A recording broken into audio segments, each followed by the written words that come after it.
যেভাবে লেখা আছে আমি সেভাবেই পড়ছি। আসসালামু আলাইকুম রাসেল ভাই, আমি তানভীর তুষার। আমার গ্রামের বাসা গাইবান্ধা জেলায়। আমি সরাসরি ঘটনায় চলে যাচ্ছি। আজ যার ঘটনা শেয়ার করব তিনি আমার প্রতিবেশী। নাম সাদা মিয়া। ছোটবেলা থেকেই তাকে আমি চিনি। এখন তার বয়স প্রায় 35-এর কাছাকাছি। তিনি নিম্ন মধ্যবিত্ত ঘরের সন্তান ছিলেন। ছোট থেকে বেশ শান্ত আর চুপচাপ স্বভাবের ছিলেন তিনি। কারো সাথে তেমন কথাও বলতেন না। ছোটবেলা থেকেই তার ইসলামিক দিক, কোরআন এবং হাদিসের প্রতি ছিল অনেক আগ্রহ। একদিন বিকেলে তিনি তার বাবার সাথে পার্শ্ববর্তী নয়াবন্দর বাজারে যান। তখন তার বয়স ছিল 7 বছর। তিনি বাজারে বাবার সাথে হাঁটছেন।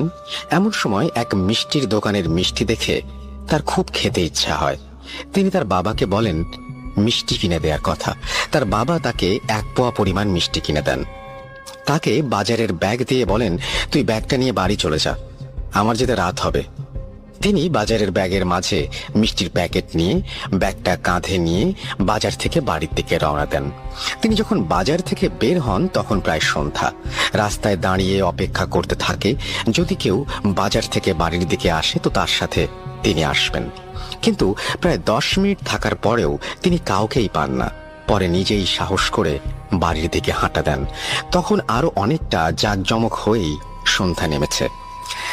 বাজার থেকে বাড়ি আসার যে পথ, তার এক পাশে আলোই নদী আর এক পাশে বিশাল ধান ক্ষেত। বাজার এবং বাড়ির মাঝে একটা কবরস্থান, যেটি মোল্লে ভিটা নামে পরিচিত। এই জায়গা একটা ঘটনা ভূত.com-এর 67তম এপিসোডে প্রচারিত হয়। তিনি সাহস করে বাজারের ব্যাগ কাঁধে নিয়ে হাঁটতে থাকেন। মোল্লে ভিটে এসে তিনি আরো দ্রুত হাঁটা শুরু করেন। যত তাড়াতাড়ি সম্ভব এই ভিটে পার করতে হবে। কিন্তু তিনি যখন রাস্তার পাশে থাকা বিশাল ছাতান গাছের নিচে যান, তখন হঠাৎ আবছা দেখতে পান একটা কালো ছায়ার মতো কিছু একটা খুব দ্রুত তার চোখের পলকেই গাছ থেকে নামলো এবং মনে হলো সেটা তার পাশ কাটিয়ে উল্টো দিকে চলে গেল। উনি এটা দেখে প্রচুর ভয় পেয়ে একটা দৌড় দেওয়ার চিন্তা করেন। ঠিক তখনই পেছন থেকে পিঠে জোরে একটা ধাক্কা অনুভব করেন। ধাক্কাটা এত জোরে ছিল যে উনি অনেকটা জোরে মুখ থুবড়ে রাস্তার ওপর পড়ে যান, আর ওনার কাঁধ থেকে ব্যাগটা ছিটকে চলে যায় ওই গাছটির দিকে। উনি দ্রুত উঠেই ব্যাগটি কুড়িয়ে নিয়েই বাড়ির দিকে দৌড় দেন এবং বাড়িতে এসে একটা চিৎকার দিয়ে উঠোনে পড়ে যান। তার চিৎকার শুনে তার বড় ভাই এবং তার মা দৌড়ে এসে দেখেন সে অজ্ঞান হয়ে পড়ে আছে উঠোনে, আর তার পাশে একটু দূরে বাজারের ব্যাগটা পড়ে আছে। গ্রামের অনেক লোকও তখন জড়ো হয়ে গেছে উঠোনে। এরপর তাকে বাড়িতে নিয়ে তার চোখে মুখে পানি দেয়া হয়। তার জ্ঞান ফিরে আসলে কেন এমন হলো জানতে চাইলে সে পুরো ঘটনা সবাইকে বলে। কিন্তু অবাক করা ব্যাপার হলো তার বাজারের ব্যাগের মাঝে মিষ্টির প্যাকেটটি ছিল না। রাস্তায় পড়ে যাওয়ার সময় মিষ্টির প্যাকেট পড়ে গেছে এটা হয়তো ভেবে তার বড় দুলাভাই লাইট নিয়ে সেই রাস্তা মোল্লে ভিটে ভালো করে খুঁজেও মিষ্টির প্যাকেটের চিহ্ন পাননি। এরপরে স্থানীয় এক হুজুর এসে তাকে পানি পড়া দেন এবং ঝাড়ফুঁক করে দেন। এর কিছুদিন পরে তাকে বাড়ি থেকে দূরে একটা মাদ্রাসায় ভর্তি করিয়ে দেয়া হয়। মাদ্রাসাটা আবাসিক। মাদ্রাসাটা এখনো চলমান, তাই আমি নামটা উল্লেখ করলাম না। মাদ্রাসার পাশে একটা বিশাল পুকুর, আর পুকুরের এক পাশে জঙ্গল, অপর পাশে বিশাল ধান ক্ষেত। এই মাদ্রাসার পাশে সেই সময় তেমন কোনো বাড়ি ছিল না। পুরো নির্জন নারিকেল আর সুপারি গাছের বাগানের এক পাশে ছিল এই মাদ্রাসা। মাদ্রাসার নতুন কোনো ছেলে আসলে প্রথম দিকে খুব সমস্যায় পড়তে হতো তাকে। মাদ্রাসায় এক রুমে মেঝেতে প্রায় 20 জন করে ছাত্র ঘুমাতো সে সময়, আর প্রতি রুমে তাদের সাথে একজন করে হুজুর ঘুমাতো। সাদা মিয়া যখন ভর্তি হয় তখন শীতের সময়। চারিদিকে ঘন কুয়াশায় আচ্ছন্ন থাকে দিনের অনেকটা সময়, আর রাত হলে তো লাইটের আলোতেও সামনে 2 হাত জায়গা স্পষ্ট দেখা যায় না। তিনি ভর্তি হবার পরে 2 দিন কোনো সমস্যা ছাড়াই কাটে। তৃতীয় দিন রাতে একটা অদ্ভুত স্বপ্ন দেখেন তিনি। স্বপ্নের মাঝে তিনি দেখেন মাদ্রাসার পাশে পুকুর থেকে একটা কালো অবয়ব আস্তে আস্তে পানির উপরে ভেসে উঠছে, আর তিনি পুকুরের পাড়ে একা দাঁড়িয়ে। অবয়বটা তার সামনে এসে থেমে যায়, একটা হাত বাড়িয়ে তাকে নাম ধরে নিজের দিকে ডাকতে থাকে। এটা দেখে তার ঘুম ভেঙে যায়, কিন্তু তিনি খেয়াল করেন ঘুম থেকে ওঠার পরেও তিনি সেই অবয়বটার ডাক শুনতে পারছেন। মনে হয় পুরো পুকুরের পাড়ের দিক থেকে ভেসে আসছে সেই করুণ ডাক। তিনি প্রচন্ড ভয় পেয়ে পাশের একজনকে ডেকে তোলেন। সেই ছেলে ওঠার সাথে সাথেই ডাকাটাও যেন থেমে যায়, আর শোনা যায় না। এরপরে রাতে তার ঘুম আসছিল না, এপাশ ওপাশ করে সময় কাটছিল। হঠাৎ একটা মৃদু কান্নার শব্দ ভেসে আসতে লাগলো তার কানে। খুব বেশি মনোযোগ না দিয়ে, যেন শব্দটা ঠিক ভালোভাবে শোনাই যায় না। কান্নাটা রাতের শব্দের সাথে যেন পাল্লা দিতে পারছে না ঠিক মতো। একবার ক্ষীণ ও সুরে ভেসে আসছে, তো আর একবার তা মিলিয়ে যাচ্ছে। সেদিন রাতে এভাবেই তিনি ঘুমিয়ে যান। এর পরের দিন রাতে কান্নাটা যেন আরো অনেক স্পষ্ট, একদম রুমের সাথে দাঁড়িয়ে কেউ কান্না করছে এমন মনে হচ্ছে। ঠিক সেই সময় বিকট একটা শব্দ হয় টিনের চালে। প্রায় সবাই ঘুম থেকে উঠে যায়। মাদ্রাসার হুজুররা বাইরে গিয়ে দেখেন একটা প্রকাণ্ড পাথর পড়ে আছে উঠোনে। যদিও এমন পাথর একা কেউ এভাবে উপড়ে ফেলতে পারবে না টিনের চালে। সবাই সে রাতের মতো আবার ঘুমোতে যান, কিন্তু পরের দিন সকালে উঠে কেউ আর পাথরটা খুঁজে পায় না, যেন গত রাতের কোনো চিহ্নই নেই। কিছুদিন পরে নতুন একটা ছাত্র ভর্তি হয় সেই মাদ্রাসায়। সে থাকতো সাদা মিয়ার পাশের রুমে। একদিন এক হুজুর মাঝ রাতে দরজা খোলার শব্দ পেয়ে ওঠেন। দেখেন রুমের দরজা হালকা খোলা। মাদ্রাসায় একটা নিয়ম ছিল, কেউ রাতে উঠে টয়লেটে গেলে সেই রুমে থাকা হুজুরকে ডেকে তাকে সাথে নিয়ে যেতে হবে, যেহেতু টয়লেট ছিল থাকার রুম থেকে একটু দূরে। হুজুর দরজা খোলা দেখে চিন্তা করলেন, কে গেল বাহিরে? তাকে ডাক দিল না কেন? তিনি হাতে লাইট নিয়ে বাইরে যান দেখতে। দরজা দিয়ে বের হয়ে একটু সামনে এগোতেই দেখেন সেই নতুন ছাত্র একভাবে হেঁটে চলেছে পুকুরের পাড়ের দিকে। হুজুর পেছন থেকে ডাক দিলেও নতুন ছেলেটা মনে হচ্ছে কিছুই শুনছে না। সে একভাবে আস্তে আস্তে হেঁটে যাচ্ছে পুকুরের পাড়ের দিকে। হুজুর দৌড়ে গিয়ে ছেলেটাকে পেছন থেকে ধরে একটা ঝাঁকি দেন। সাথে সাথে সেটা চমকে উঠে হুজুরকে বলে, হ্যাঁ হ্যাঁ, আমি এখানে কেন? এখানে কিভাবে আসলাম? হুজুর তাকে বলে সবকিছু। পরে ছেলেটি বলে, আমি স্বপ্নের মাঝে দেখছিলাম একটা কালো অবয়ব পুকুরের পাড়ে থেকে আমার নাম ধরে একইভাবে ডেকে চলেছে, এমন সুর করে ডাকছে যে এটা উপেক্ষা করার কোনো উপায় ছিল না। এরপরে আমি বিছানা থেকে উঠে দরজার কাছে যেয়ে দরজাটা খুলে ফেলি। তারপরে আর কিছুই মনে নেই আমার। হুজুর ছেলেটাকে নিয়ে রুমে ফিরে আসেন আর বলেন, আর কোনো দিন ডাক শুনলে বাইরে বের হবা না, একা একা। কোনো দরকার হলে আমাকে ডেকে নিবে সাথে। এরপরে 10-12 দিন সবকিছু স্বাভাবিকভাবেই কেটে যায়। তারপরে এক ভোরে সেই রুমের দায়িত্বে থাকা হুজুর ফজরের নামাজের জন্য সবাইকে ডেকে তোলা শুরু করেন। তখন তিনি দেখতে পান সেই নতুন ছেলেটার বিছানা খালি। দরজার দিকে তাকাতেই দেখেন দরজাটা খোলা। তিনি লাইট হাতে দৌড়ে বাইরে গিয়ে এদিক ওদিক খুঁজতে শুরু করেন। মাদ্রাসায় থাকা বাকি হুজুরদেরও ডেকে তোলেন তিনি। সবাই মিলে খুঁজতে খুঁজতে পুকুরের পাড়ে যেয়ে দেখেন পুকুরের এক কোণে পানির মাঝে উপর হয়ে ভেসে আছে ছেলেটি। তাড়াতাড়ি করে তাকে পুকুরের পাড়ে তুলে আনা হয়, কিন্তু ততক্ষণে অনেক দেরি হয়ে গেছে। ছেলেটি মারা গিয়ে শক্ত হয়ে হাত পা বেঁকে গেছে। তার চোখ দুটো খোলা, কিন্তু বেশ বড় বড় করে তাকানো। তবে অবাক করা বিষয় হলো ছেলেটার শরীরে কোথাও কোনো আঘাতের চিহ্ন নেই, আর পেটেও কোনো পানি নেই। ঠিক কি হয়েছিল সেই রাতে তার সাথে তার জানা যায়নি। এরপরে মাদ্রাসার এক হুজুর চারপাশ বন্ধ করে দেন দোয়া পড়ে। এভাবে কেটে যায় অনেকটা সময়। সাদা মিয়া ছুটিতে মাঝে মাঝে বাড়ি আসতেন। বাড়ি আসার 2টা পথ ছিল, একটা নদী পাড় দিয়ে, অপরটা লোকালয়ের মধ্য দিয়ে। আলাই নদীর পাড় দিয়ে হেঁটে আসলে অনেক সময় কম লাগে, তাই তিনি বেশিরভাগ সময় নদীর পাড় দিয়ে আসতেন।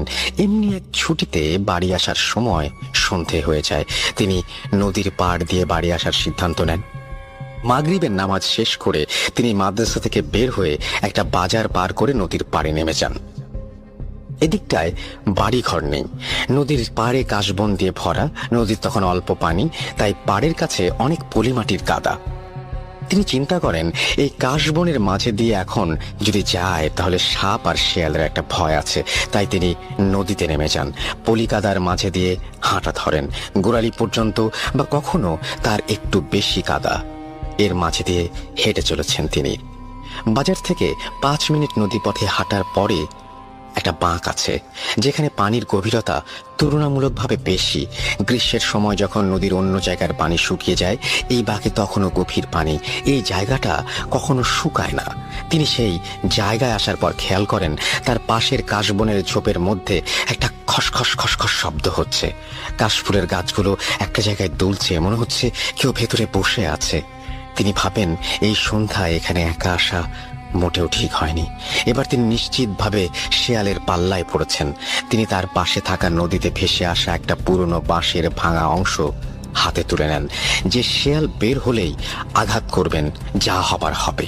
তিনি প্রায় প্রস্তুতি নিয়ে এবার আঘাত করবেন। ঠিক সেই সময় অনেক বছর আগে স্বপ্নে দেখা কালো অবয়বটা বের হয়ে আসলো তার সামনে।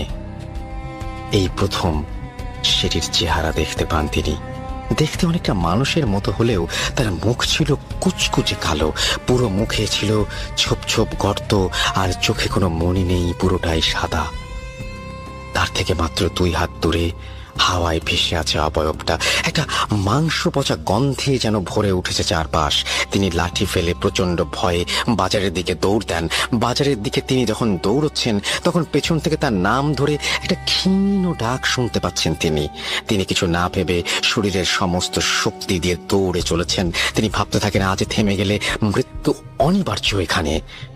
বাজারে যেয়ে তিনি তার মাদ্রাসার এক হুজুরকে দেখতে পান। তিনি হাঁপাতে হাঁপাতে হুজুরকে জড়িয়ে ধরে কান্না শুরু করেন। হুজুর তাকে আবার বাজার থেকে মাদ্রাসায় নিয়ে যান এবং পুরো ঘটনা শোনেন। এরপরে পানি পড়া দেন তাকে এবং তার শরীর বন্ধ করে দেন। পরদিন সাদা মিয়ার বাড়িতে খবর দেয়া হয়। এদিকে তার রাত থেকেই প্রচন্ড জ্বর, ঠিকমতো কথা বলতে পারছেন না তিনি। বাড়ির লোক সব শুনে তাকে নিতে আসেন বাড়িতে। প্রায় 13 দিন পরে সুস্থ হন তিনি। এরপরে তিনি আবার মাদ্রাসায় যান। তারপরে খুব বেশি জটিল কোনো সমস্যা ছাড়াই তিনি মাদ্রাসায় পড়া শেষ করেন এবং পাশেই একটা মসজিদে ইমামতির দায়িত্ব পালন করতে শুরু করেন।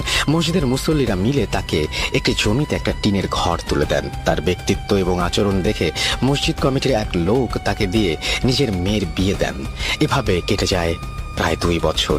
তাদের একটা ছেলে সন্তানও জন্ম নেয়। তিনি তার স্ত্রী আর সন্তানকে নিয়ে মাঝে মাঝেই বাড়িতে আসতেন।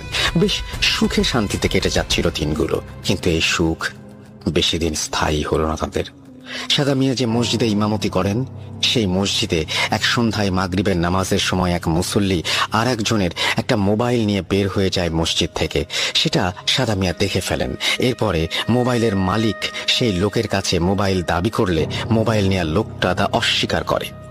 এক পর্যায়ে একটা গ্রাম্য বিচার ডাকা হয় এবং সাদা মিয়া সেখানে সাক্ষী দেন এবং মোবাইল তার মালিকের কাছে ফিরিয়ে দেন সেই চোর। আর তাকে গ্রামের অনেক লোকের সামনে অপমান করা হয়। তখন থেকে মোবাইল নেওয়া সেই লোক তার পরিবার সাদা মিয়াকে তাড়ানোর জন্য কিছুদিন উঠে পড়ে লাগেন। এভাবে 3 মাসের মতো সময় কেটে যায়। ঘটনাটা প্রায় সবাই ভুলে যায়। সেই মোবাইল চোরও সাদা মিয়ার কাছে মাফ চান আর সবকিছু ভুলে যেতে বলেন। সাদা মিয়ার সাথে তার পরিবার একটা পর্যায়ে খুব মিল হয়ে যায়। এর কিছুদিন পরে এক শুক্রবারে সাদা মিয়া সহ কয়েকজন মুসল্লিকে দাওয়াত করে সেই মোবাইল চোর। তিনি তার বাড়িতে গিয়ে সবার সাথে বসে দোয়া করে দিয়ে দাওয়াত খেয়ে চলে আসেন। এরপর থেকে শুরু হয় একটা সমস্যা। সেদিন রাতে তিনি স্বপ্নে দেখেন এক কালো লম্বা মানুষ দাঁড়িয়ে আছে তার বাড়ির উঠোনে। সেই মানুষটার হাতে একটা কবুতর, আর তিনি সেটা সাদা মিয়ার সামনে এক টানে দেহটা মাথা থেকে আলাদা করে ফেললেন। ছিঁড়ে ফেলার অংশটা দিয়ে রক্ত বের হয়ে আসছে। সেই অবস্থাতেই লোকটা কবুতরটা মুখে নিয়ে চিবাতে থাকে। এটা দেখেই সাদা মিয়ার ঘুম ভেঙে গেল। তিনি উঠে দেখেন তখনও মাঝরাত। ভাবলেন অনেক সময় রাতে এমন স্বপ্ন দেখাই হয়।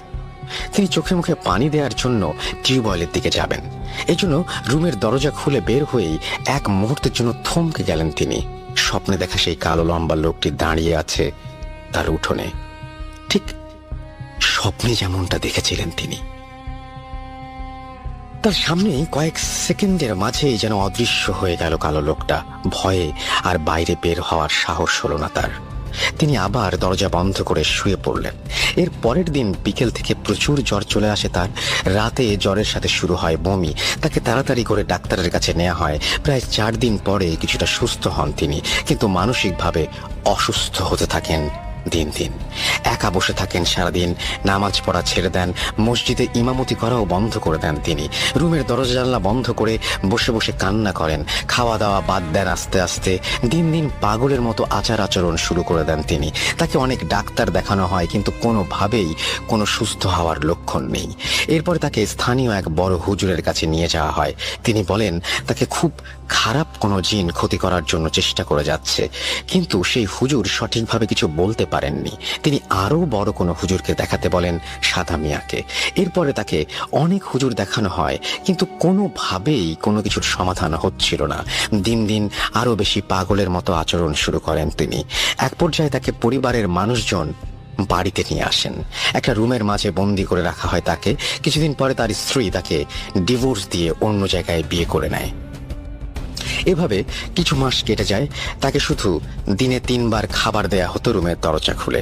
রুমের বাইরে থেকে প্রায় সময়ই তার সুর করে কান্নার আওয়াজ শোনা যেত। হঠাৎ এক রাতে খাবার দেওয়ার জন্য রুমের দরজা খুলে দেখা যায় তিনি রুমে নেই। দরজা বাইরে থেকে তালা বন্ধ, বাহিরে বের হবার আর কোনো উপায় নেই। যেন রুম থেকে একদম অদৃশ্য হয়ে গেছেন তিনি। বাড়ির আশেপাশে সবাই লাইট নিয়ে খুঁজতে বের হন, কিন্তু কোথাও কোনো চিহ্ন নেই তার। হঠাৎ একজন চিৎকার দিয়ে ওঠেন, কয়েকজন লাইট নিয়ে দৌড়ে যান সেদিকে। প্রায় 6 জন লোক দেখেন সাদা মিয়া আলাই নদীর পাড়ে পানির ওপর দিয়ে ভাসতে ভাসতে ওপারে চলে যাচ্ছেন। তাকে দেখে মনে হচ্ছে সে পানির ওপরে দাঁড়িয়ে আছে আর সেই অবস্থাতেই ভেসে যাচ্ছে। নদীতে তখন বন্যার পানি, অনেক স্রোত নদীতে, তার ওপর দিয়েই তিনি ভেসে যাচ্ছেন। এটা দেখে তার বড় ভাই সহ 3 জন নদীতে সাঁতার দেন তাকে ধরতে। তারা যখন মাঝ নদীতে প্রায় দেখেন সাদা মিয়া রাস্তা দিয়ে দৌড়াচ্ছে মোল্লে ভিটার দিকে। তারাও নদী পার হয়ে ডাকতে ডাকতে পেছনে দৌড় দেন। তাদের মাঝে প্রায় 10 হাতের দূরত্ব। তখন সাদা মিয়া মোল্লে ভিটার কাছে গিয়ে যেন আবার তাদের সামনে থেকে হারিয়ে যান। তারপর তারা আশেপাশে অনেক খোঁজ করেন, কিন্তু তাকে কোথাও আর পাওয়া যায় না। প্রায় 1 ঘন্টা তারা খোঁজ করে বাড়ি ফিরে আসেন। পরদিন সকালেও তারা মোল্লে ভিটে গিয়ে খোঁজ করেন, কিন্তু তাকে কোথাও খুঁজে পাওয়া যায় না। 3 দিন পর রাতে একটা ঝড় হয়ে যায়। প্রচুর বাতাস আর বৃষ্টি হয়, অনেক গাছপালা ভেঙে পড়ে যায়। সেই ভোরে 2 জন লোক ধান ক্ষেত দেখতে গিয়ে সাদা মিয়াকে মোল্লে ভিটের পাশে জমির মাঝে একটা শিমুল গাছের নিচে পড়ে থাকতে দেখেন। তারা সাদা মিয়ার বাড়িতে খবর দেন। বাড়ির লোকজন সেখানে গিয়ে দেখেন সাদা মিয়া গাছের নিচে গভীর ঘুমে আচ্ছন্ন। তাকে অনেক ডাকাডাকি করার পরেও সে ওঠে না। তবে সবচেয়ে অবাক করা ব্যাপার হলো, গত রাতে এত ঝড় হয়ে গেল অথচ তার শরীর একদম শুকনো, শরীরে একটু কাদা পানিও নেই। তারা তাকে বাড়িতে নিয়ে আসে। বাড়িতে আসার পরে সাদা মিয়ার ঘুম ভেঙে যায়। এই 3 দিন সে কোথায় ছিল, কি করেছে, এসব জিজ্ঞেস করা হলে সাদা মিয়া কিছুই বলতে পারে না। এর কিছুদিন পর থেকে সাদা মিয়া একটা অদ্ভুত আচরণ শুরু করে। তিনি নদী থেকে কাদা মাটি তুলে এনে সেটা দিয়ে বিভিন্ন রকমের মূর্তি বানানো শুরু করেন এবং সেই মূর্তিগুলোকে পুজো করতে শুরু করেন। বিভিন্ন ফুল ফল দিয়ে প্রতিদিন ভোরে পুজো শুরু করেন। হঠাৎ হঠাৎ চিৎকার করে বলেন, আমি দিব তো, তোর সামনে বলি দেব। এভাবে কালী পূজা আর মনসা দেবীর নাম করে বিড় করে কি যেন সব বলতেন আর পুজো শুরু করে দেন। এর কিছুদিন পরে এলাকার কিছু লোক জমিতে পানি দেবার জন্য সাদা মিয়ার বাড়ি থেকে একটু দূরে একটা 3 রাস্তার মোড়ে রাস্তা দিয়ে ড্রেন তৈরি করতে থাকেন। কিছুটা মাটি খুঁড়তেই তারা মাটির হাঁড়ির মতো কিছু একটা দেখতে পান। তখন অনেক লোক জড়ো হয়ে গেছে ওই জায়গায়। মাটির নিচে কিসের হাঁড়ি এটা দেখার জন্য তারা খুব সাবধানে মাটির হাঁড়ি খুঁড়ে বের করে দেখেন সেখানে একটা লাল কাপড় দিয়ে কিছু বাঁধা আর পাতিলের গায়ে সব আঁকি বুকি করে লেখা। তবে মাটির হাঁড়িটা পোড়ানো নয়, কাদা মাটি দিয়ে বানিয়ে শুধু রোদে শুকনো হয়েছে এমন হাঁড়ি। কেউ আর সাহস করে সেটা খুলতে চায় না। সেই দিন সাদা মিয়ার পরিবারের লোক অন্য এলাকা থেকে একটা বড় হুজুরকে বাড়িতে নিয়ে আসেন। তিনি এসেই মাটির হাঁড়িটা আনতে বলেন। এরপরে সবার সামনে তিনি সেটা খুলে ফেলেন। ভেতরে কিছু কাগজ, যা লাল সুতো দিয়ে বাঁধা, জোড়া কবুতরের মাথা বিচ্ছিন্ন অবস্থায় মাথাসহ রাখা, কয়েকটি তাবিজ আর একটা ছোট কালো মূর্তি রাখা, সবগুলোই রক্ত দিয়ে মাখানো অবস্থায় সেই হাঁড়ির ভেতর। তবে রক্ত একদম শুকিয়ে গেছে, কিন্তু রক্তের দাগ আছে। তা দেখে মনে হয় হাঁড়ির সব জিনিস এই রক্তে ডুবিয়ে রাখা ছিল। অবাক করা ব্যাপার হলো কবুতরগুলো পচে যায়নি, সেগুলো যেন শুকিয়ে কাঠ হয়ে গেছে দিন দিন। সেই হুজুর সাদা মিয়াকে আসতে বললেন। বাড়ির লোকজন যখন তাকে নিয়ে আসতে যায়, রুম থেকে তিনি কোনোভাবেই বাইরে আসতে চাচ্ছিলেন না। তাকে কয়েক একজন জোর করে ধরে বাইরে নিয়ে আসেন। সেই হুজুর মাটির ওপর গোল বৃত্ত করে তাকে তার মাঝখানে বসিয়ে দেন। তারপরে গ্লাসে পানি নিয়ে সেটাতে কিছু পরে 3 বার সাদা মিয়ার শরীরের ওপরে ছিটিয়ে দেন।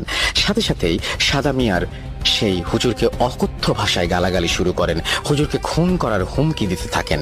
পরে হুজুর আবার পানি ছিটিয়ে দিলে সাদা মিয়া শান্ত হয়ে যায়। এরপরে হুজুর সাদা মিয়াকে বলে পুরো ঘটনা কি হয়েছে এই ছেলের। তখন সাদা মিয়াই বলতে শুরু করে সেই মোবাইল চোর ব্যক্তিটি তাকে দাওয়াত দিয়ে খাওয়ানোর নাম করে ব্ল্যাক ম্যাজিক করা কিছু খাবার খাইয়ে দেয়, আর একটা হিন্দু তান্ত্রিক দ্বারা তার উপর ব্ল্যাক ম্যাজিক করানো হয়। এবং এই কবুতর যত দিন যাবে তত শুকিয়ে যাবে, আর এক সময় কবুতর একদম শুকিয়ে ছোট হয়ে যাবে, তখন সাদা মিয়ার মৃত্যু হবে। এবং এটাও বলে একটা হিন্দু মূর্তির সামনে পূর্ণিমার রাতে পাঠা বলি দিয়ে সেই রক্ত দিয়ে এই মাটির হাড়ি পূর্ণ করা হয়, যাতে ব্ল্যাক ম্যাজিক আরো শক্তিশালী হয় আর 2টা খারাপ জিনকে তার উপর চালানো হয়। এরপরে সেই কবিরাজ জিনিসগুলোকে পুড়িয়ে ফেলেন আর সাদা মিয়াকে পানি পড়া দিয়ে খেতে বলেন, আর বলেন সবকিছুই নষ্ট করা হয়েছে, সমস্যা নেই। এরপর দিন দিন সাদা মিয়া সুস্থ হতে থাকেন। একটা পর্যায়ে তিনি আবার সেই মসজিদে ইমামতি শুরু করেন, প্রায় পুরোপুরি সুস্থ হয়ে যান তিনি। এরপরে পরিবার থেকে তাকে আবারও বিয়ে দেয়া হয়। এভাবে কেটে যায় আরো কিছু সময়। তাদের আবারও একটা ছেলে সন্তান জন্ম নেয়। কিন্তু এর কিছুদিন পরে আবার সাদা মিয়ার ভেতরে কিছু অস্বাভাবিক আচরণ দেখা যায়। সে রাতে একা একা কথা বলতে শুরু করে, উঠোনে দাঁড়িয়ে কারোর সাথে কথা বলছেন এমন একটা ব্যাপার, অথচ তার সামনে কেউ নেই, কেউ দেখতে পায় না।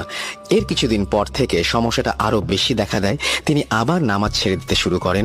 তার স্ত্রী তাকে এ ব্যাপারে কিছু বললে তিনি মারধর শুরু করেন। তার পরিবার তখন তার স্ত্রীকে বাবার বাড়িতে পাঠিয়ে দিতে বাধ্য হয়। এদিকে সাদা মিয়া আবার নিজেকে ঘরে বন্ধ করে রাখেন। এরপরে তার পরিবার আবার সেই হুজুরকে নিয়ে আসেন। সেই হুজুর দেখে বলেন সাদা মিয়ার ওপরে ব্ল্যাক ম্যাজিকের আর কোনো প্রভাব নেই, তবে এবার তিনি নিজেই নিজের ক্ষতি করেছেন। সাদা মিয়া ব্ল্যাক ম্যাজিক থেকে সেরে উঠে মসজিদের পুরনো সিন্ধুকে একটা অনেক বছরের পুরনো তার আগের দাদা শ্বশুরের একটা বই খুঁজে পায়। সেটা নিয়ে সাদা মিয়া জিন হাসিল করে তার কাছে রেখে দিতে চায়, কিন্তু সে একটা ভুল করে ফেলে। ফলে সেই জিন সাদা মিয়াকে নিজের আয়ত্তে নিয়ে ফেলেছে। এটা এতই শক্তিশালী জিন যে এখানে আর কিছু করার নেই। সাদা মিয়াকে বাকিটা জীবন এভাবেই কাটাতে হবে। এখন সাদা মিয়া এলাকায় সাদা পাগল নামেই অনেকটা পরিচিত। সে প্রতিদিন সকালে ঘুম থেকে ওঠে, আগের রাতে তুলে রাখা 1 বালতি পানি আর মগ নিয়ে বের হয়। তারপর সেই বালতি থেকে পানি নিয়ে বিড়বিড় করে কি যেন পড়ে, আর বাড়ি থেকে রাস্তা দিয়ে ছিটানো শুরু করে। প্রায় 1/2 কিলোমিটার রাস্তা প্রতিদিন সকালে এভাবে পানি ছিটিয়ে দিতে থাকে। তাকে কেউ কিছু জিজ্ঞেস করলে এ ব্যাপারে কোনো উত্তর দেন না তিনি। এরপরে তিনি পাঞ্জাবি পরে একটা ব্যাগ কাঁধে নিয়ে লাঠি হাতে বেরিয়ে যান। রাস্তা দিয়ে যখন হাঁটেন তখন একটানা বিড়বিড় করে কিছু একটা পড়তে থাকেন। এক মুহূর্তের জন্য চুপ করেন না তিনি। আরেকটু পর উচ্চ স্বরে অস্পষ্টভাবে কিছু একটা বলে তার লাঠিটা মাথার ওপরে 2 বার ঘোরায়। সারাদিন কই থাকেন, কি করেন কেউ জানে না। ঠিক এশার আগে আগে বাড়িতে ফেরেন তিনি। একা একা এসে রান্না করেন তিনি। এসব চাল বা বাজারের টাকা কই পান তিনি এটাও কেউ জানে না। তিনি রান্নার সময় বা হাঁড়ি পাতিল ধোয়ার সময় কারোর সাথে কথা বলেন, হাসাহাসি করেন। মনে হয় তার সামনে কেউ বসে তার সাথে কথা বলছেন। সে উত্তর দেয়, আবার বিভিন্ন প্রশ্ন করে, কিন্তু তার সামনে কেউ নেই, কিছুই দেখা যায় না। সাদা মিয়া এখন আর কারোর সাথেই কথা বলে না। সে নিজের মতো একা একা কথা বলেই সময় কাটিয়ে দেয় পুরো দিন। কখনো কান্না করে আর বলে, তোমার পায়ে ধরে বলি আমি ভুল করেছি, ওই পা দিয়ে আমাকে 2টি লাথি দাও, তাও তুমি কথা বলো। আবার জোরে জোরে বিলাপ করে কান্না শুরু করে। প্রায় 3 বছর আগে সে বাড়ি থেকে বের হয়ে যায়, আর ফেরে না। হারিয়ে যাওয়ার 3 দিন পরে তার মা মারা যায়। তার মা মারা যাওয়ার 4 দিন পরে সে বাড়ি ফেরে। এই তো কয়েক মাস আগে আবার সে এমন হারিয়ে যায়, এবং এবারও তার 3 দিন পরে তার বড় ভাই মারা যায়। এবারও সে 4 দিন পরে আবারও বাড়ি ফিরে আসে। এই ঘটনার কোনো ব্যাখ্যা আজও নেই। একটা মসজিদের ইমামের এমন করুণ পরিণতি দেখে সত্যিই খুব অবাক লাগে। একটা হাফেজ মানুষের জীবন কিভাবে বদলে যেতে পারে তা ভাবতেই খারাপ লাগে। কত সুন্দর গোছানো জীবন এক মুহূর্তে কি হয়ে যেতে পারে। সবাই তার জন্য দোয়া করবেন, আল্লাহ যেন তাকে সুস্থ করে দেন, সে যেন আবার স্বাভাবিক জীবনে ফিরতে পারে। চমৎকার একটি ঘটনা লিখেছেন তানভীর তুষার, এবং আপনাকে অসংখ্য ধন্যবাদ এই ঘটনাটির জন্য। জিনের আবাস সবাই বুঝতে পারে না, আর একবার বুঝতে পারলে ভয়ে ঠিক থাকা যায় না। চলুন চলে যাই ওই রকমই একটি ঘটনায়। আমি আশিক, খুলনা থেকে বলছি। এই ঘটনাটা আমি নিজে বানাইনি, যার সাথে ঘটেছে তার নামও আশিক। আমরা এখন একই সাথে থাকি। অনেক দিন ধরেই আমি ওর ভেতরে একটা অদ্ভুত পরিবর্তন লক্ষ্য করতাম, কিন্তু আসল কারণটা জানতে পারি অনেক পরে, যখন এক রাতে সে নিজেই আমাকে সব খুলে বলে। ঘটনাটা 2011 সালের চৈত্র মাসের। জায়গা খুলনার ডুমুরিয়া থানার শাহপুর গ্রাম আর কপিলমণি। তখন চৈত্রের গরমে চারিদিক শুকনো, বাতাস ভারী, আর রাতগুলো অদ্ভুত রকমের নিস্তব্ধ। সেই সময় বারুণী স্নান উপলক্ষে কপিলমণিতে বড় মেলা বসে। যার সাথে ঘটনাটা ঘটেছিল সেই আশিক তার কয়েকজন বন্ধুকে নিয়ে মেলায় যায়। দিনটা ছিল একদম স্বাভাবিক। মানুষের ভিড়, দোকানের ডাক, আলো ঝলমল পরিবেশ, সব মিলিয়ে আনন্দে কাটে সময়। কিন্তু রাত যত বাড়তে থাকে ততই সবকিছু ফাঁকা হয়ে যেতে থাকে। একসময় মেলা ভেঙে যায়। তখন প্রায় রাত 2 বা 3টে। বন্ধুরা একে একে যে যার বাড়ির পথে চলে যায়, কিন্তু আশিকের বাড়ি ছিল সবচেয়ে দূরে, তাই তাকে একাই ফিরতে হয়।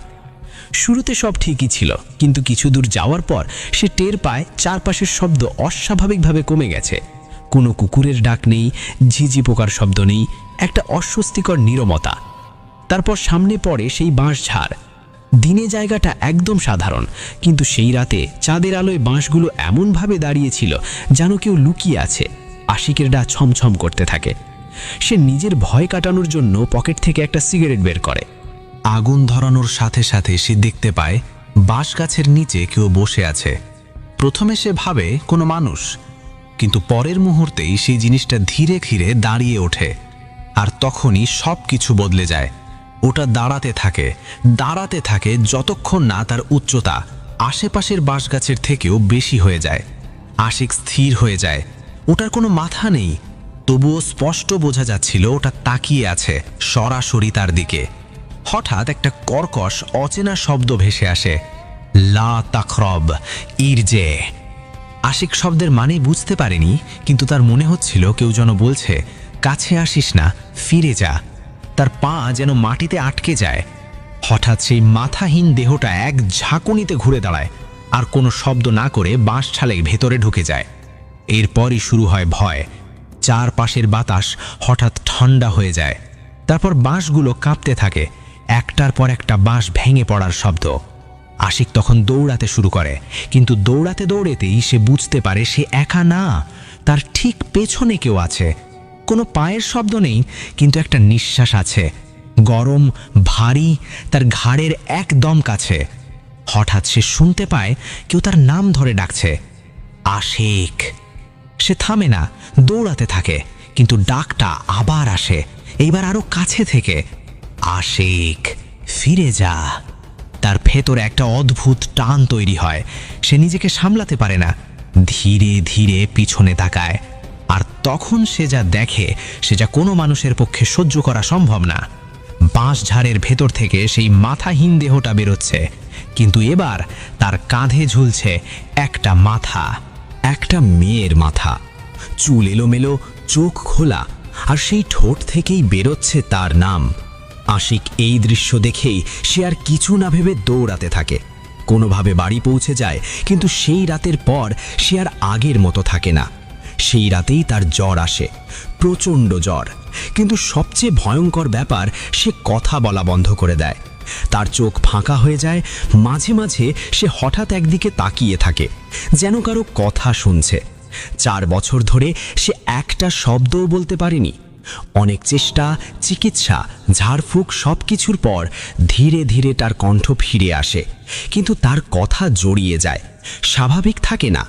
পরে যখন সেই ঘটনাটা বলে, তখন গ্রামের মানুষ জানায় সেই বাঁশঝাড়ে অনেক বছর আগে এক যুবতী মেয়ে গলায় ফাঁস দিয়ে আত্মহত্যা করেছিল। তারপর থেকেই মাঝে মাঝে গভীর রাতে অদ্ভুত কিছু দেখা যায় সেখানে। কিন্তু গল্প এখানেই শেষ না। এক রাতে আমরা দুজন একসাথে বসেছিলাম। হঠাৎ সে খুব নিচু গলায় আমাকে বলে, ওটা শুধু ওই মেয়েটা না। আমি জিজ্ঞেস করি তাহলে? সে অনেকক্ষণ চুপ থেকে বলে, ওটার ভেতরে আর একটা কিছু ছিল যেটা আমাকে এখনো ছাড়ে নাই। আমি কিছু বলার আগেই সে হঠাৎ চুপ হয়ে যায়। তার চোখ ধীরে ধীরে ঘরের এক কোণের দিকে ঘুরে যায়। আমি তাকিয়ে দেখি ওখানে কিছুই নেই, কিন্তু আশিক ফিস ফিস করে বলে ওইখানে দাঁড়িয়ে আছে। সেই একই জড়ানো কণ্ঠে তার মুখ থেকে আবার সেই শব্দ বের হয়, লা তাকরব। আর ঠিক তখনই ঘরের ভেতরটা অস্বাভাবিক ঠান্ডা হয়ে যায়। আমি আজও নিশ্চিত না সেই রাতে আসলে কি ছিল, কিন্তু একটা জিনিস আমি নিশ্চিত জানি, ওটা এখনো ওর সাথে আছে। ঘটনাটি এই পর্যন্তই। ঘটনাটি খুব ভালো লেগেছে, আশা করি আপনাদেরকেও ভালো লাগছে। বন্ধুরা, দেরি না করে চলুন চলে যাই পরবর্তী ভয়ানক ঘটনায়। আসসালামু আলাইকুম প্রিয় বন্ধুরা, আজকের ঘটনাটি নওগাঁ জেলার রাজু নামে একটি ছেলের সাথে ঘটেছে। এই ঘটনাটি বলবো এবং ঘটনা বলেছেন রাজুরই বন্ধু আশিক। আশিক বলতে শুরু করেছেন আশিকের বাসা নওগাঁ মিঠাপুরে এবং রাজুর বাসাও নওগাঁ মিঠাপুরে। ওখানে একটা জমিদার বাড়ি আছে, অনেক পুরাতন। ওই বাড়িতে মানে দেখাশোনার কাজে ছিল রাজুর বাবা, রাজুর মা। তে ওই বাড়িতে বসবাস করার ক্ষেত্রে রাজুদের বাড়ি ছিল না, এই জন্য ওখানে বসবাস করত এবং বন্ধু বান্ধব মিলে খেলা করতো মানে কলেজে লেখাপড়া করতো, ক্রিকেট খেলতো, ফুটবল খেলতো। এরম খেলতে খেলতে এক সময় একদিনে রাজু চলে যায় শহরে একটা কাজে, মানে বই কেনার জন্য শহরে যায়। তে বই কিনে আসার সময় হঠাৎ করে রাত হয়ে যায়। ঠিক রাত 11টা বাজে তখন রাজু আসে। আসার পরে নওগাঁ থেকে একটা রিক্সা নেয়। রিক্সা নিয়ে বাসার যাওয়ার পথে রিক্সাওয়ালাকে ডাক দেয়, মামা তুমি কি যাবা? তখন রিক্সাওয়ালা মামা বলে, হ্যাঁ আমি যাওয়ার জন্য বসে আছি, আপনি আসেন, কোথায় যাবেন বলেন, আমি ওখানে নামিয়ে দেব। তখন রাজু বলে, ঠিক আছে আমি বাসায় যাব, আপনি এইরকম রাস্তা দিয়ে তুমি চলে যাও। তখন রাজু রিক্সায় বসে এবং ঠিক রিক্সাওয়ালা মামার মুখ দেখা যায় না। রিক্সাওয়ালা মামার মুখটা ছিল রুমাল দিয়ে ঢাকা এবং এমন কালো অবস্থা, মানে কিছু বোঝা যাচ্ছে না। তখন হালকা মনে হয় আকাশে মেঘ ছিল। ঠিক 5 মিনিট যাওয়ার পরে আকাশ থেকে মেঘ মনে হয় সরে গেল। সরে যাওয়ার পরে হঠাৎ করে দেখে মানে রাজু মানে চাঁদের আলোয় রাজুর চোখ যায় রিক্সাওয়ালার পায়ে। দেখে রিক্সাওয়ালার পা নেই, কিন্তু রিক্সাটা স্বাভাবিকভাবে যেভাবে যাচ্ছে, কিন্তু রিক্সার পেডেল যেভাবে করবে ওর চাইতে বেশি দ্রুত যাচ্ছে। তখন যখন নিচের দিকে চোখ যায় রাজুর, তখন দেখে পেডেলে কোনো পা নেই এবং পা এমন অবস্থায় মনে হয় গরুর পায়ের মতো পা দেখা যাচ্ছে, মানুষের পা না। তখন রিক্সাওয়ালা মামার এই অবস্থা দেখে রাজু ভয়ে মানে কাতর হয়ে পড়ে এবং রাজু ঠিক বুঝতে পারে এটা ওর সাথে কি যাচ্ছে, কি ঘটনা হতে যাচ্ছে, এটা মানুষ না, এটা জিন। তখন অল্প একটু এগিয়ে যাওয়ার পরে ওখান থেকে একটা দেখে বিশাল বড় একটা বাড়ি দেখতে পায় এবং ওই বাড়ির তার পরিচিত একটা বাসা। ওই বাসাতে একটা দারোয়ান ছিল, দারোয়ানকে চেনে, গফুর চাচা বলে ডাকে। তখন ওই বাসার সামনে আসার সাথেই রাজু রিক্সা থেকে লাফ মেরে নেমে একটা দৌড় দিয়ে ওই দারোয়ানের সাথে ধাক্কা লেগে যায়। বলে, চাচা, গফুর চাচা। তখন গফুর চাচা বলে, তোমার কি হয়েছে? তখন বলতেছে, আমার এমন একটা অবস্থা, আমি একটা রিক্সায় চলে যাচ্ছি, কিন্তু রিক্সাওয়ালা ওটা রিক্সা না, ওইটা অন্য কিছু হতে পারে, জিন। যে আমি ওর হাত থেকে আমাকে বাঁচান। তখন গফুর চাচা হাসি দেয়, হাসি দেয়, বলে, বাবা তুমি ঘাবড়াও না রাজু, তুমি দেখো তো এইরকম পা। তখন যখন ওই দারোয়ানের পায়ের দিক তাকাই, তখন রাজু দেখে ওখানে ওই দারোয়ানের পা গরুর পার মতো পা। তখন রাজু ওখানে আরো ভয় পেয়ে যায় এবং ধাক্কা মেরে এক দৌড় মেরে চলে যায় বাসায়। ওই বাসার মধ্যে ঢোকার পরে মানে সিঁড়িতে যখন ওপরে ওঠার পরে ওর পরিচিত একটা আঙ্কেল আছে, আঙ্কেলের বাসায় যে দরজাতে থাবা মারে, ঠক ঠক ঠক করে থাবা দেওয়ার পরে এক পর্যায়ে তার আঙ্কেল দরজাটা খুলে দেওয়ার পর বলতেছে, রাজু তোমার কি হয়েছে, তুমি মানে ভয়ে কাতর হয়ে আছো কেন? তখন রাজু বলতেছে, আঙ্কেল আমার সাথে এরকম ঘটনা ঘটেছে এবং ওই বাসার যে দারোয়ান ছিল ওই দারোয়ানটা জিন ছিল এবং রিক্সাওয়ালা জিন ছিল, আমি ওদের হাত থেকে বেঁচে ফিরছি, আমাকে বাঁচান, আমাকে বাঁচিয়ে নিন। তখন আঙ্কেল বলে, তুমি টেনশন করো না, তুমি এখানে থাকো, আমি তোমার জন্য পানি নিয়ে আসি। তখন এরই মাঝে হঠাৎ করে রাজুর মনে পড়ে, কে রে, আমার আঙ্কেল তো বাসায় ছিল না, অফিসের কাজে চলে গেছে ঢাকায়, তাহলে আঙ্কেল কবে আসলো? তখন আঙ্কেল যখন চলে যাবে পানি আনতে, যাওয়ার সময় রাজু দেখে ওই আঙ্কেলের পা গরুর পার মতো। তিনি আরো ভয় খেয়ে যায়, বলে কি রে, আমি আঙ্কেল তো এরা আঙ্কেল না, তখন ওখান থেকে বের হতে হবে, বুঝতে দেওয়া হবে না। তখন বলতেছে, আঙ্কেল একটু পানি নিয়ে আসেন, আমি একটু ফ্রেশ হই। তখন তার আঙ্কেল বলে, ঠিক আছে বাবা, আমি পানি নিয়ে আসতেছি, তুমি ফ্রেশ হও। তখন আজ থেকে দরজাটা খোলার পর ওই দারোয়ান যেখানে ছিল ওখান থেকে দারোয়ান দাঁত বার করে হাসি দিচ্ছে। তখন ওই দিকে তো যেতে পারবে না, তখন পিছনে এক দরজা ছিল, ওই দরজা দিয়ে বের হয়ে রাজু দৌড় মেরে চলে গেছে আবার উল্টে শহরের দিকে যাওয়ার পরে তার একটা বন্ধু ছিল, তার বন্ধুর বাসায় যাওয়ার জন্য তিনি ফোন দেয় এবং ওর বন্ধু বলে, আমি তো বাসায় নেই, আমি চলে যাচ্ছি চট্টগ্রামে, তুই আমার বাসায় চলে যা, বাসার চাবি এখানে আছে, দরজা খুলে তুই ওখানে থাক। তখন জীবন বাঁচানোর ক্ষেত্রে রাজু চলে যায় তার বাসায় যাওয়ার পর চাবিটা খুঁজে বের করে এবং দরজা খুলে ঘরের মধ্যে ঢুকে পড়ে। দরজাটা এমনভাবে শক্ত করে লাগিয়ে দেওয়ার পর রাজু যখন হালকা রেস্ট নেয় আর মাথার মধ্যে একটাই চিন্তা, রিস্কাওয়ালা, দারোয়ান, তার আঙ্কেল, সব কিছু চিন্তা মনে হয় মাথার মধ্যে ঘুর পাকাচ্ছে রাজুর। এরকম হতে 10 মিনিট পর হঠাৎ করে দরজায় ঠক ঠক করে শব্দ আসে এবং এমন জোরে জোরে থাবা দেয়। তখন বলে, দরজা খোলো। তখন রাজু বলতেছে, যেটাই হোক না কেন আমার দরজা খুলে যাবে না। তখন রাজু দেখে ঘড়ির কাঁটায় দেখে ঠিক 2টা বাজে। তখন রাজু কি করবে বুঝতে পারে না। তখন দরজার ওই পাশ থেকে শব্দ আসে, দরজা খোলো, আমি। তখন তার আরেকটা বন্ধু, আমিনুর নাম, বলতেছে, আমি আমিনুর, দরজা খোলো। তখন রাজু বলে, আমি তো রাজু। বলতেছে, এ রাজু, তুই এখানে আছিস, তো দরজাটা খোল বন্ধু, আমি এখানে দাঁড়িয়ে আছি, তো দরজাটা খোল, ভেতরে ঢুকবো। তখন রাজু দরজা খুলে দেয় এবং তার বন্ধু ভেতরে ঢুকিয়ে নেয়।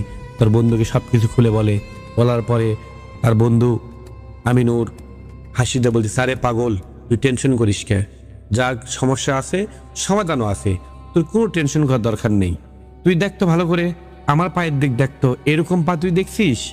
তখন রাজু যখন আমিনুরের পায়ের দিক তাকায় তখন দেখে ঠিক গরুর পায়ের মতো আমিনুর পাও এবং আমিনুর হি হি করে হাসতে শুরু করে। তখন রাজু এক ধরনের হৃদয়ের হার্ট মনে হয় বন্ধ হয়ে যাবে, এরকম করে চিৎকার করে রাজু অজ্ঞান হয়ে পড়ে যায়। অজ্ঞান হয়ে পড়ে যাওয়ার পর যখন তার জ্ঞান ফিরে তখন দেখে রাজু হসপিটালের গেটে এবং তার ফ্যামিলি সমস্ত লোক হসপিটালের বেডে আছে। বেডে থাকার পরে সবাইকে সব কিছু খুলে বলার পর সবাই বলে, তুই কোনো টেনশন করিস না, তুই কোনো খারাপ জিনের পাল্লায় পড়ছিলিস, এই জন্য মনে হয় এরকম হয়েছে, যাক সব কিছু ঠিক হয়ে যাবে, কোনো সমস্যা নাই। এরই মাঝে ডক্টর চলে আসে, নার্স চলে আসে, আসার পর বলতেছে, আপনারা চলে যান, বাইরে যান, আমরা একটু ওষুধ বলে দেওয়ার পরে আস্তে আস্তে ঠিক হয়ে যাবে, 2-3 দিনের মধ্যে ওকে বাসায় নিয়ে যেতে পারবেন, কোনো প্রবলেম নেই। তখন সবাই চলে যায়। যাওয়ার পরে যখন নার্সরা ওষুধ দেওয়ার পরে ডক্টর চলে যেতে শুরু করে, তখন রাজু ঠিক লক্ষ্য করে দেখে ডক্টর এবং নার্স সবারই পা মানুষের পায়ের মতো না, গরুর পায়ের মতো পা। তখন সবাই পিছন দিক থেকে একটা হাসি দেয় এবং ওখান থেকে হঠাৎ করে উধাও হয়ে যায়, কাকু দেখতে পায় না। রাজু চিৎকার করে ওঠে এবং তখন তার ফ্যামিলির লোক সবাই হসপিটালে চলে যায়। ওই রুমের মধ্যে যাওয়ার পর কি হয়েছে বলে, ওই সব ডক্টর না, ওই সবগুলো ওই জিনগুলো আসছিল। তারই মাঝে রাজু খবর পায় তার আঙ্কেলের যে বাসার দারোয়ান ছিল, হঠাৎ করে ওই রাত্রেই কি জানি হয়ে তার ওই দারোয়ানটা গফুর চাচা ইন্তেকাল করেছেন।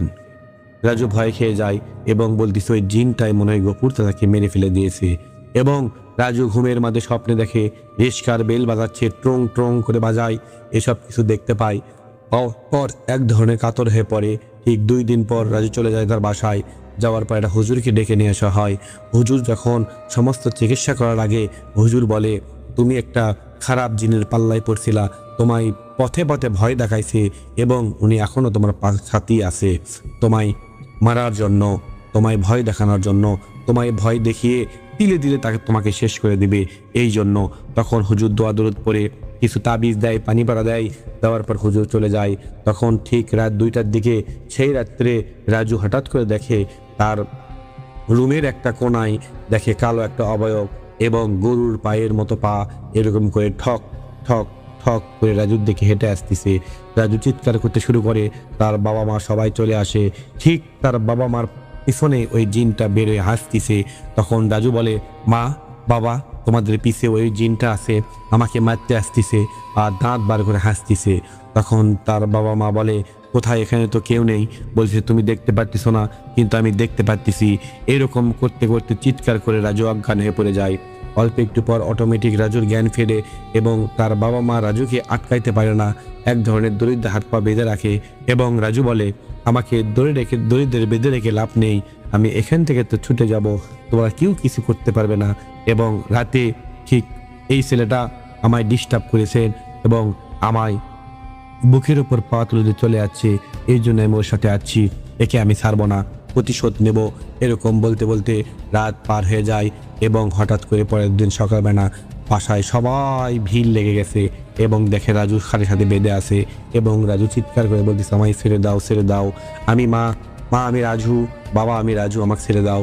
তখন সবাই হাত খুলে দেয়, প্রচুর খিদা লাগছে, খাইতে দেয়। পুরোটা শরীর ব্যথা, হাতে ব্যথা, পায়ে ব্যথা, গলায় ব্যথা এবং বুকে ব্যথা, সব জায়গায় ব্যথা। রাজু আস্তে আস্তে শুকে যেতে শুরু করে। তখন পাশের গ্রামের একটা কবিরাজের কাছে নিয়ে যাওয়া হয় রাজুকে। নিয়ে যাওয়ার পর কবিরাজ বলতিছে, ঠিক 2-3 দিন পর আমি আপনাদের বাসায় যাব। তখন হুজুর বাসায় তার জিনের মাধ্যমে সমস্ত খোঁজ খবর নিয়ে চলে আসে। আসার পর বলতিছে, এই শহরে এই জায়গায় একটা ভয়ানক জিনের পাল্লায় তুমি পড়েছো, সমস্যা নাই, আমি ঠিক করে দেব। এরকম করতে করতে রাজু বলে, তুই কি ঠিক করবি? ঠিক তো করব আমি, তোকে শেষ করে দেব, বংশ নির্বংশ করে দেব, রাজুকেও শেষ করব। এই রাজুকে যারা চিকিৎসা করতে আসবে, যারা এরই আমার পথে আসবে, তাদেরকে আমি শেষ করে দেব। জিন তখন এরকম বলে আর হাসতে শুরু করে। এরকম করতে করতে জিনের সাথে হুজুরের তর্কাতর্কি শুরু হয়। বিতর্ক হতে হতে তখন হুজুর বলে, তুই মনে হয় বাঁচতে চাস না। তখন জিন বলে, আমি একে ছাড়বো না। তখন হুজুর বলে, এখনো সময় আছে, তুই একে ছেড়ে চলে যা। আজ তুই এখান থেকে যদি চলে যাস, তুই প্রাণে বেঁচে যাবি, না হলে তোকে শেষ করে দেবো।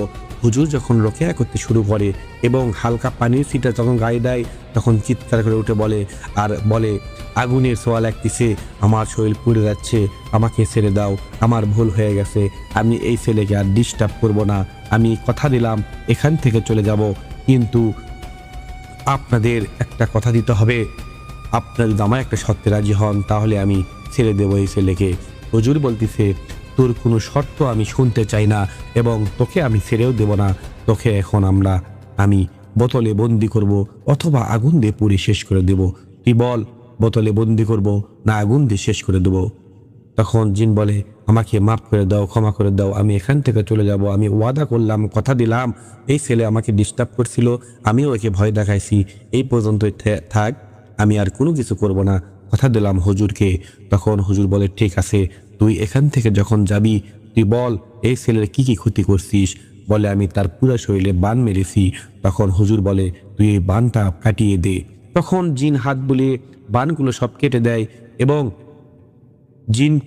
জিন থেকে স্বীকারিত্ব নেয় এবং ওয়াদা দেওয়ার পর হুজুর বলে, তুই এখান থেকে যেভাবে যাবি একটা চিহ্ন রেখে যা। তখন ওই জিনটা বলে, আমি এক গাছের মাথা ভেঙে দিয়ে চলে যাব। তখন একটা গাছের হঠাৎ করে মাথা ভেঙে যায় এবং রাজু স্বাভাবিক হয়ে যায়। তখন 2-3 দিন রাজু ঠিক থাকে, কোনো সমস্যা হয় না, ঠিক মতো খাওয়া দাওয়া করে, শরীর আস্তে আস্তে ভালো হয়ে যায়, কলেজে যাওয়া শুরু করে, সবার সাথে খেলতে শুরু করে এবং ওই জমিদার বাড়ির বলে, ওই জমিদার বাড়িতে জিন আছে, ওই জিনগুলো রাজু এবং তার ফ্যামিলির কোনো ক্ষতি করবে না, কেননা ওরা সবাই এই বাড়ির দেখাশোনা করে, জিনেরা ওখানে থাকে, ওই জিনেরা এদেরকে খুব ভালোবাসে এবং মায়া করে।